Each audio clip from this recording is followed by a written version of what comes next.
Alors, pour tout ce qui est fraction, j'ai travaillé qu'avec des valeurs positives, mais on peut très bien compliquer les choses avec des nombres entiers relatifs, ce que j'ai écrit là. C'est-à-dire que lorsque vous voyez écrit 3, on sous-entend que c'est une valeur positive et que c'est plus 3. Donc, bien entendu, si vous avez une valeur négative, il n'y a pas d'autre solution que de mettre un moins devant. Alors, ensuite, ce que vous pouvez être amené à faire, c'est d'additionner deux valeurs. Donc là, vous savez faire. J'ai en fait 3 qui est une valeur positive. Donc, j'écris en fait, je vais pas passer beaucoup de temps, hein, mais c'est en fait plus 3 plus 5, et ça me fait plus 8. Si maintenant, j'écris moins 3 plus 5. Alors, comment est-ce que je vais procéder? Tout simplement, j'ai bien une valeur négative, une valeur positive. Je vais déjà observer la valeur qui est la plus grande, c'est 5. Donc le résultat sera positif. Donc soit je mets rien, soit je mets un signe plus. Et ensuite, je vais engager la différence en calculant 5 moins 3, en faisant 5 moins 3. Et 5 moins 3, cela fait 2.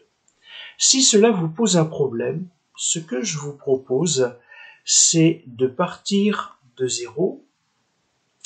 Et puis, vous voyez que je suis à moins 3. Donc, si, alors peu importe si c'est pas à l'échelle, mais j'ai moins 1, moins 2, moins 3.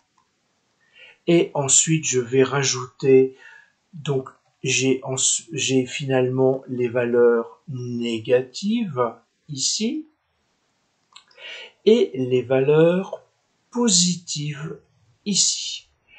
Donc si je suis à moins 3 et que je veux rajouter maintenant plus 5 à partir de moins 3, je vais compter et 1 et 2 et 3 et 4 et 5. Et donc finalement ici, à cette valeur, je suis bien à 2, d'où mon résultat. Donc ça, c'est une autre façon d'observer les choses, de se les rentrer dans la tête et ensuite de faire cette gymnastique d'esprit. Et donc après, il va falloir aller un tout petit peu plus vite. Donc si je fais 3 moins 5, en fait, j'ai 3 moins 5.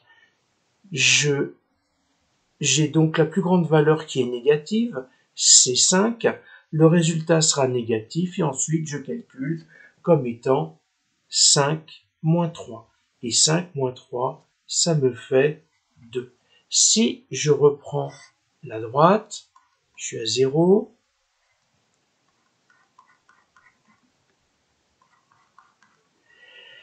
Et si je prends 3, 1, 2, 3, je suis à 3 ici et je vais m'en aller à moins 5. Donc je me déplace vers la gauche et 1, et 2, et 3, et 4, et 5. Ici, je suis bien à moins 2.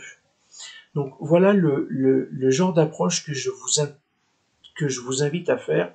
Bien entendu, si j'ai moins 3, moins 5, là, j'ai la somme, quelque part, j'ai ça, hein.